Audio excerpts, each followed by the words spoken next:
Salam sehat Indonesia, berjumpa lagi di program Hidup Sehat bersama saya Dr. Ekles. Nah, kesehatan itu sangat penting kan? Karena itu pantengin terus acara ini sampai selesai untuk mendapatkan informasi kesehatan yang bermanfaat dan tentu saja terpercaya untuk Anda. Nah, pemirsa Hidup Sehat, Dr. Ekles, apakah Anda pernah merasakan yang namanya nyeri dan bengkak pada lutut? Dan ternyata penyebabnya ada banyak loh. Di samping mungkin kita tahu bersama karena berat badan yang berlebih, dapat juga diakibatkan oleh aktivitas yang berlebih pula.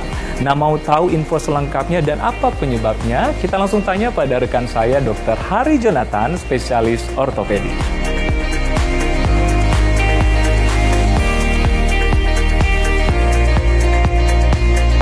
Penyakit ini beda dengan penyakit seperti diabetes ataupun demam berdarah yang tidak diderita sama semua orang, tapi kita saat beranjak pada usia lanjut, kita bisa terkena penyakit ini.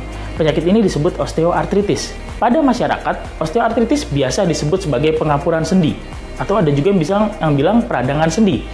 Kita akan coba luruskan di sini, pada osteoartritis sendiri adalah suatu penyakit penuaan degeneratif yang terjadi pada sendi.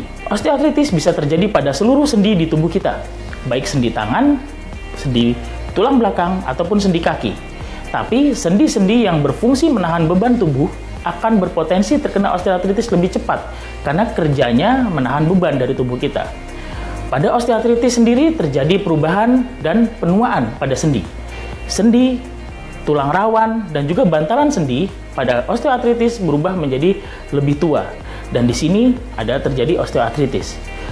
Peradangan atau pembengkakan yang terjadi pada sendi osteoartritis biasa disebabkan akibat pergesekan antara tulang dan tulang di dalam sendi. Pada osteoartritis sendi lutut yang mana cukup sering ditemukan, pergesekan terjadi antara tulang paha dengan tulang kering ataupun tulang paha dengan tulang tempurung lutut. Pergesekan yang terjadi mengakibatkan penipisan dari tulang rawan pada tulang tersebut dan menimbulkan luka pada tulang. Itu yang menyebabkan terjadinya sakit pada osteoartritis. Sakit yang dirasa ini akan muncul secara terus-menerus dan juga terutama saat terjadi aktivitas.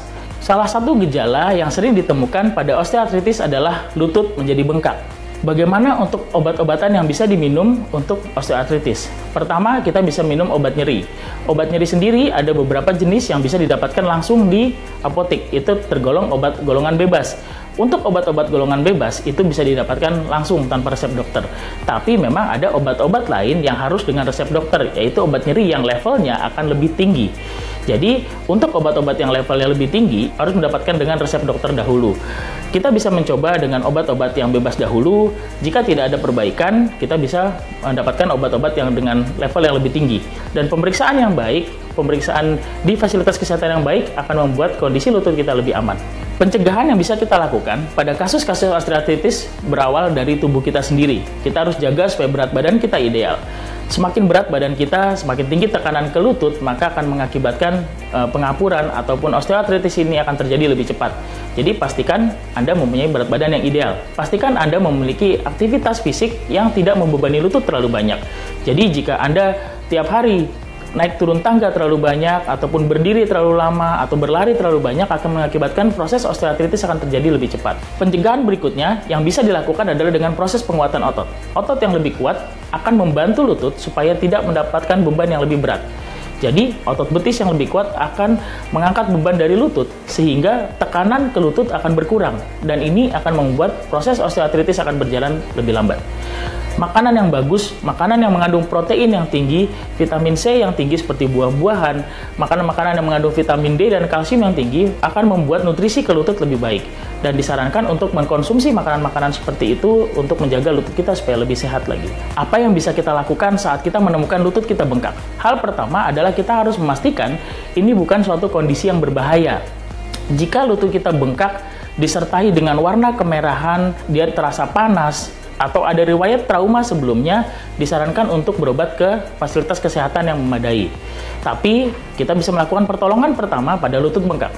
Hal nomor satu yang harus kita ingat adalah jaga supaya tidak ada benturan ataupun cedera lebih lanjut. Proteksi, jaga lutut kita. Nomor dua, istirahatkan lututnya.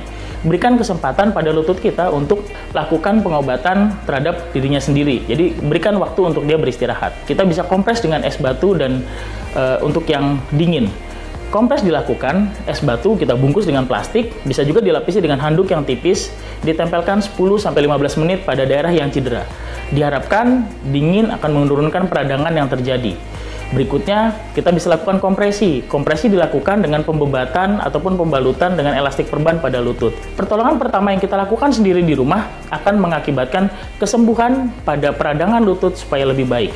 Tapi harus diingat, hal pertama yang harus kita pastikan, jangan sampai peradangan ini disebabkan oleh karena faktor-faktor lain, seperti tadi saya bilang. Kalau kita karena jatuh, kita karena mungkin ada cedera, kecelakaan, ataupun ada infeksi, baiknya tetap harus untuk ke fasilitas kesehatan agar diperiksa lebih lanjut.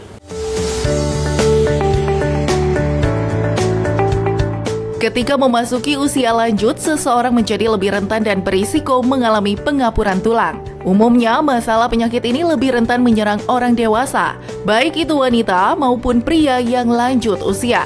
Kebanyakan orang-orang awam masih bingung hal yang terjadi tersebut apakah pengapuran tulang ataupun kerusakan tulang. Fakta atau mitos ya? Fakta. Karena osteoartritis pada masyarakat seringkali diidentikan dengan proses pada sendi, yaitu proses osteoartritis pada sendi. Sementara osteoporosis adalah proses pengeroposan pada tulang yang dimana terjadi perubahan konsistensi tulang dari yang keras menjadi rapuh. Jadi ini adalah fakta. Susu bisa dikonsumsi semua jenis kalangan, tidak hanya harus diminum oleh anak-anak saja, melainkan juga orang dewasa untuk menjaga asupan kalsiumnya. Tetapi, apakah mengonsumsi susu rutin setiap hari dapat terhindar dari lutut bengkak? Fakta atau mitos ya? Mitos. Susu dapat mengakibatkan kekerasan pada tulang, yang mana itu hubungannya dengan osteoporosis tadi. Tapi osteoartritis tidak dipengaruhi oleh konsumsi susu yang diminum oleh kita atau tidak. Aktivitas fisik dan pemakaian lutut lebih berpengaruh untuk kondisi lutut. Saat naik turun tangga, otot dan tulang di seluruh tubuh ikut bergerak aktif, mulai dari otot kaki, paha, lengan, hingga punggung. Katanya gerakan tersebut membuat otot dan tulang menjadi lebih kuat dan juga sehat. Fakta atau mitos naik turun tangga itu baik untuk kesehatan lutut? Mitos. Naik turun tangga, terutama pada orang-orang yang dengan berat badan lebih, malah akan membuat lutut semakin sakit. Akibat tekanan yang lebih tinggi ke lutut mengakibatkan proses pada sendi menjadi lebih buruk. Olahraga seperti lari memang sangat baik untuk kesehatan secara keseluruhan, khususnya jantung, paru-paru, otot, tulang, dan juga otak. Lari bahkan sudah seperti gaya hidup baru, namun ternyata lari adalah olahraga yang harus dihindari oleh orang yang memiliki berat badan berlebih atau obesitas. Fakta atau mitos untuk orang yang obesitas, lari dapat menyebabkan kerusakan lutut? Fakta. Lari adalah olahraga yang baik, tapi tidak baik untuk seluruh orang. Pada orang dengan kualitas otot yang baik, dengan berat badan yang baik, lari adalah olahraga yang baik untuk melatih jantung dan melatih otot. Tapi pada orang yang belum siap, yang ototnya belum cukup kuat, dengan berat badan masih berlebih, lari adalah pilihan olahraga yang justru malah membuat lutut menjadi lebih sakit. Banyak orang yang minum suplemen sendi untuk menjaga kesehatan persendiannya. Suplemen tersebut diduga dapat mengurangi nyeri sendi. Fakta atau mitos, mengonsumsi suplemen sendi bantu menyehatkan sendi lutut kita? Fakta, suplemen-suplemen pada sendi dapat memberikan nutrisi yang baik pada sendi kita. Tetapi suplemen yang baik itu harus disertai juga dengan aktivitas fisik dan latihan-latihan fisik yang baik. Ingat, suplemen yang dibutuhkan oleh tubuh bukan hanya suplemen lutut, tapi juga suplemen-suplemen untuk organ-organ lainnya. Jadi pastikan konsumsi makanan Anda 4 sehat 5 sempurna dan memenuhi seluruh kebutuhan energi dan juga kebutuhan vitamin pada tubuh kita. Saya Dr. Hari Jonathan, spesialis ortopedi dan traumatologi untuk Hidup Sehat TV One.